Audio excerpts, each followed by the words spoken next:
Something's shifting in the nonprofit sector. Experienced professionals are done waiting for permission, and they're building consulting businesses that pay them what they're worth on their terms. This is Fracture, the podcast about the business of nonprofit fractional consulting for consultants and the people who are about to become one. I'm Cindy Wagman, founder of the Nonprofit Fractionals Network. Let's get into it. Hello and welcome to the podcast. I'm so delighted to have you all back. I'm your host, Cindy Wagman, and today we're joined by Kayla Meyers. Hey, welcome to the podcast. Hi, thank you so much for having me, Cindy. I am delighted to be having this conversation because you do consulting around data, and I always find that people hear, because my background is in fundraising, they're like, oh, it's so easy to find clients doing fundraising, but I work with so many other types of nonprofit fractionals, and it's always really helpful for people to hear the diversity of roles that you can fulfill. So why don't you start by telling us a little bit about yourself and your business? Absolutely. Yes. Thank you so much for having me. I am Kayla Meyers. I am the founder and principal consultant of Bridgepoint Evaluation, where we turn data into stories and believe that you can too. And so how our work tends to show up, we provide evaluation consulting, very traditional evaluation consulting, coaching, fractional management, and then impact reporting. And we do that through consultation, through that fractional management of your data and your impact story, as well as through facilitation. So sometimes just coming in and supporting teams. And so what that fractional evaluation looks like is more of that ongoing evaluation approach. So measuring your impact either developmentally as your program is being designed and implemented, or in a more formative way where you're kind of creating an intentional learning and feedback loop compared to the more traditional idea of summative evaluation, which is kind of like point in time, let's reflect on the last year or 3 years. Oftentimes you'll see this show up for more like grant reporting, board reporting, things of that nature. Very cool. So how did you kind of get into consulting and this fractional work? Yeah, absolutely. I have been a consultant almost my entire career. I started in a consulting firm, so consulting has just kind of come really naturally to me. Um, in terms of how I came to the fractional position, like I said, I was in a consulting firm doing a lot of summative evaluation approaches in my early career. So an organization would contract with us to measure their impact over the last 3 years or measure their impact over the last year. It was always very point in time. And one thing that we said almost every single time was, man, if we were just able to kind of bolster these measurements or change the way you're collecting that data, all of this could go so much further because your data would be strong. You'd have a evaluative culture. You would have kind of just this ongoing practice of learning. And so I decided to actually leave the firm and go internal to a nonprofit because I was like, I am just ready to change this, to build it from the inside out and then set us up for a summative evaluation. When I got there, I quickly built out systems, built out structures, built out some workflow automation, and realized that I didn't need a full-time role anymore to keep doing this. And so I thought, wow, actually, this would be great as just at the time, I actually didn't know the term fractional. So this would be so great as like a part-time setup on top of all this other consulting. I did bring them on as my first client when I started Bridgepoint Evaluation. And then I started learning fractional and said, that's it. That's exactly it. That's what I want to do is be able to kind of be a team member, but only for those really specific impact measurement jobs. Amazing. And how is your business now in terms of like how many clients do you find you can manage? I imagine that for some organizations it's really does it start kind of heavy and then sort of stabilize? Tell me a little bit about some of like the nuances around doing this with data. Yeah, absolutely. So I find the sweet spot is between 3 and 7. I still do, my portfolio still involves, like I said, some of that more summative um, point in time evaluation work. or impact reporting, right? I have like a whole package built around the fact that nonprofits will be like, hey, our report's due in 90 days. So I totally get that. And so those will kind of come in and out of season as well. But typically with the fractional, exactly how you said, that first month is our intensive deep dive. I go through everything the organization's already doing, right? Like it's a lot of conversations with professionals who are saying, oh, I'm so ashamed to share this spreadsheet with you. And I'm like, no, I've seen every spreadsheet, I've seen every mess. Just send it over to me. We take an inventory of everything you have, as well as everything you wish you had, and build out a really formalized evaluation plan. And then we hand that off to the organization. We keep it, it guides our work for the rest of the year. And then we also build out this evaluation strategy map.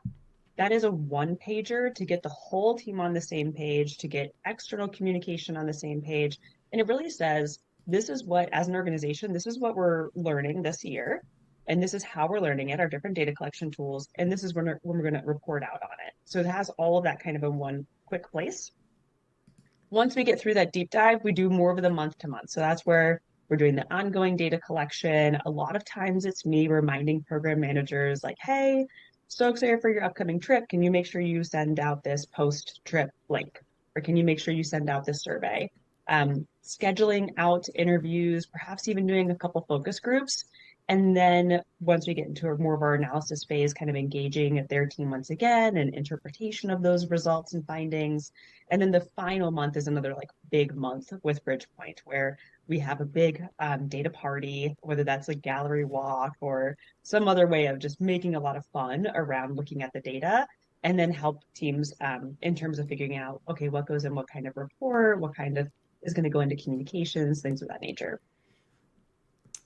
Very cool. One of the things I hear from people sometimes is like organizations are not ready to go all in. Do you, and I feel like just especially with the nature of your work where there are those one-off projects, do you have any strategy or experience with this idea of like selling the one-time thing and then converting those people into long-term fractional clients? Yeah, and I think, I mean, that I would say is my most common pathway is either folks are my coaching clients or they are kind of my really like one-off clients, especially around impact reporting. And I think the biggest thing that tends to change mindsets on that is that learning isn't linear. And so when we do a really great evaluation, and I say this in terms of two outcomes of an evaluation. A, the actual impact measurement, but B, the experience of an evaluation when we facilitate a really amazing learning experience and we help leaders understand how this directly relates to strategy, how it directly relates to staff buy-in, then they say, we need to do this all the time. This is a completely different thing. So when we start to kind of give an idea of what that evaluative learning culture feels like in an organization, how well we can start answering questions and comprehensively measuring impact, then people start to say, you know what? I want to have this data at my fingertips moving forward, or I want my team to be fully supported and being able to answer the questions that they're asking me. Yeah.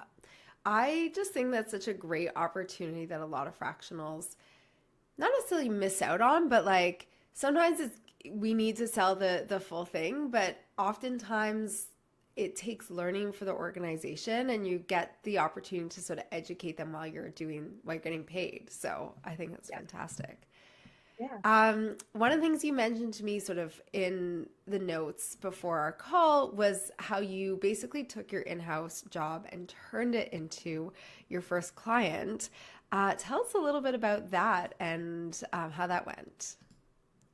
Yeah, absolutely. And I don't want to gloss over the sticky points on that one too, because there were some sticky points. And so, like I said, when I started working internal to a nonprofit, a lot of my job was around pulling together a bunch of different data sources. But as someone who is really familiar with automation and workflows, particularly around data, I was able to rebuild the infrastructure and started saying, okay, instead of every single manager is going to fill out their own spreadsheet, we're going to build out this one form that everyone's going to fill out. It's going to automatically kind of put all that data where it belongs. It's going to produce this report, all of these different things. It basically took kind of 40 hours a week and made it much slimmer. And at the end of the day, there wasn't that much additional evaluation work that everyone could take on to fill up those hours. And so that was a really delicate conversation to have with a manager, right? To kind of, to be able to say, I have work with my specialized expertise is not enough to take up 40 hours. And so I'm doing a lot of other work. It's not that I'm not doing the full 40 hours, but I'm beginning to have my workday is looking a little bit different. And some nonprofits are like that, right? Some are really scrappy, that it's all hands on deck for all tasks. And if that fits you, that fits you, but it didn't fit me. And so being able to kind of take a step back and say, I really want to do this work. I really want to lean into my expertise. And because I built out these systems and automation, and because we can't build out all this evaluation infrastructure that's maintainable for your team, it really makes much more sense to be a smaller scale. And so, it took a few conversations and then ultimately did land in having kind of a scoped out package for another 6 months of support that was really around, kind of making sure that those measures were still in place, doing a lot of the impact reporting, which has also helped me kind of think through the impact reporting package that I now have at Bridgepoint, and then making sure that the teams had the data they needed for key decision-making times. Awesome. Um, was there like it? Tell me about the experience of saying like I'm doing all these things that are not really my job, because most of us, at some point do those things, and usually we do it because there's no one else there to do it. So how did you sort of be like, either this isn't important and actually it's just make work, or someone else should be doing this, or how did that go? Yeah, absolutely. And that, again, it is a delicate conversation. It's such a tough one to have, speaking from personal experience.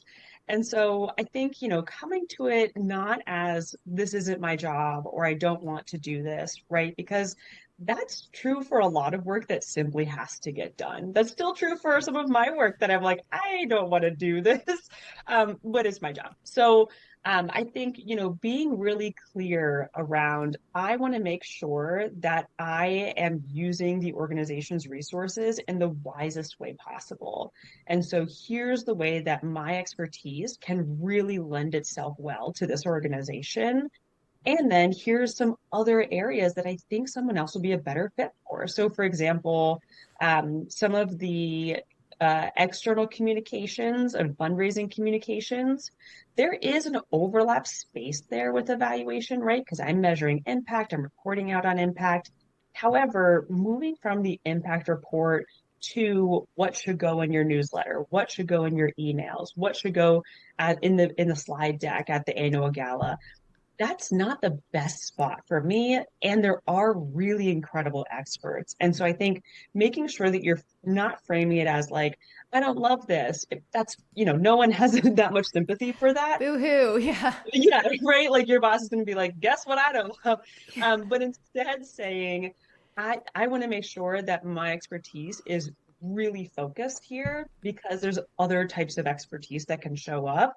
Perhaps it's project management, and you're like, you know what? There are amazing project managers, and I would love to learn from them. What if we brought on a project manager for some of these areas of work that I'm taking on, and let me kind of, free up my time to really focus on the evaluation side of things? Awesome.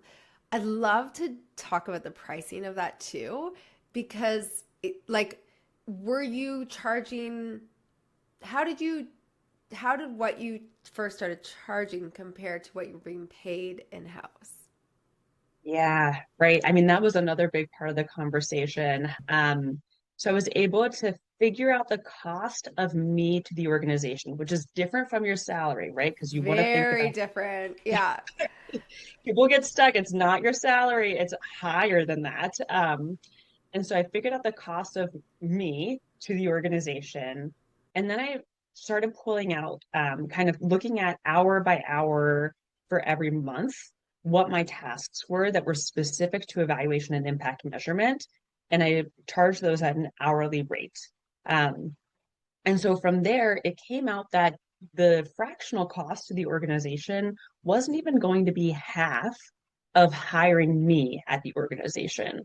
And so that was a huge thing for me. I was kind of like, listen, like you could have everything I'm doing.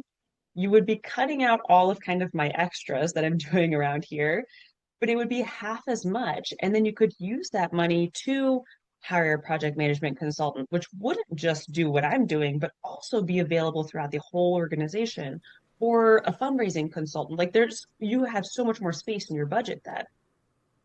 Yeah. Yeah. That, um, I love how you frame that as a win-win, right? Like, you don't need me full time, but also look what else you could do. Look how else. And I think so often people position fractional as like a cheap option, but it's not necessarily. It's really about a smart way to invest limited resources, right? That it's not like you're not getting someone who's not good. You're actually punching above your weight. You're getting someone who's better than you would typically be able to do, including like bring on other resources. So I think that's so great. Um, Anything you would have done differently in the process? Hmm. I, what would I have done differently in the process? I think getting really clear, whether it's your current employer or it's your first few clients, getting really clear on how you can document your exact work while you were there. So that was something that I learned. And again, I am not a marketing and communications expert. In fact, I hire them now because I'm still, that is not my expertise. But they have trained me so well at this point, now that I'm years in with Bridgepoint Evaluation, of how can you measure exactly what you're doing, the exact contribution you're having, to really help other people understand the value of that, which I think is especially important in fractional because you're right, Cindy. It comes right back to this like, why would I get you for 10 hours if I could get someone else for 40? And being able to deliver and say, if these are the exact outputs and outcomes you want, I can give you them in 10 hours. And that's why you should hire me for 10 hours a Yeah. week. So yeah, that some of that, like really measuring what are you doing for an organization? Why does it create change? Why is it beneficial? Right at the start would be fantastic. Definitely. And the other thing I find with fractional is that as you get into the work, if you're doing a good job, it means the executive director is thinking less and less about your function, which also means they forget that you're even like doing all the things that you're doing, which is why it's so important to keep communicating that value, right? It's not just an upfront thing. And I see this so much with my clients is that they're like, okay, I'm doing all these things, but the executive director is like not really seeing that I'm doing all these things. And I'm like, well, that's your responsibility to make them see it. Um, Yep. because if we're doing our job well, it should feel like you're lightening the load for the people you're working for. So yeah. Yeah, absolutely. I mean, even I think about in my own team, right? My assistant sends me what she gets done at the end of the day. And I just on Friday actually sat down and said, like, wow, look at all the things that happened at Bridgepoint Evaluation today. That's so fantastic. But because she's doing all those things, I don't think about so many more, so much in Yeah. my day. And so I do try and like really ground myself with like, wow, look at all the things that happened at this organization today. I love that. Tell me a little bit, as we sort of near the end of our conversation, tell me a little bit about your sort of team and I would say collaborators, because I do believe that you work with other consultants. How does that work for you? And that was honestly why I originally named the company Kayla Meyers Consulting, mostly because I was not feeling at all creative at the time. But I renamed the company because there were so many people that are on our bench and plug in different projects. And so, in terms of my team, I have someone who works on website, I have someone who does taxes and accounting side of things. I have my assistant who's like a total project management, like amazing. person and really sets up a lot of my back end of the house. And then I have a bunch of different evaluators and collaborators that I work with all the time. So I tend to bring in people depending on topical expertise or methodological expertise. Like, is this person a like real qualitative researcher and that would work well in this case study project? Or does this person do some like really rigorous statistical analyses that I would love to pass off? Those are not my favorite place to be. So how can I pass those off? And so oftentimes I find people in my community, whether that's through the American Evaluation Association or the Minnesota Evaluation Association or just word of mouth. And then I also tend to find people just through a lot of consultant networks. I'm in a bunch of different consultant networks that I love being in. And I'm able to kind of partner up like, oh, here's a facilitator who is amazing at kind of the strategy and things of that nature, but they also need evaluation and measurement. And so we're going to come at it together and have an even stronger proposal. I love that. Okay, to wrap up, let's shout out to some of those networks that you're in because I always love supporting other folks in the sector. So let us know what networks have been good for you. Yeah, absolutely. In terms of virtual national networks, Building Better Together, as well as Consultants for Good, those are two like real abundance-based mindset groups that I love, love, love, love. And then I Amazing. will also say anything in your local region. So there's like women's business groups. I lean into those a lot just to find other women who are talking about some of these things that are going on. And then the Rising Tide Society, Strengthen the Strong, a lot of those kind of more in-person ones, just to go a little deeper with folks. I love it. I'm trying to do more in person. It's hard. Sometimes I'm like, I don't want to leave my house. But I value those, all those communities sound amazing. And I know from experience are amazing. So where can our listeners connect with you online? Absolutely. You can find me at bridgepointevaluation.com or on LinkedIn. I'm Kayla Meyers with Bridgepoint Evaluation. I love to connect with people and talk more. So please do reach out. Amazing. Thanks so much for joining us. Thank you. Thanks for having me. You've been listening to Fracture. Subscribe wherever you're listening and come find me at nonprofitfractionals.com/subscribe for more of this goodness in your inbox every week. Now go build something better.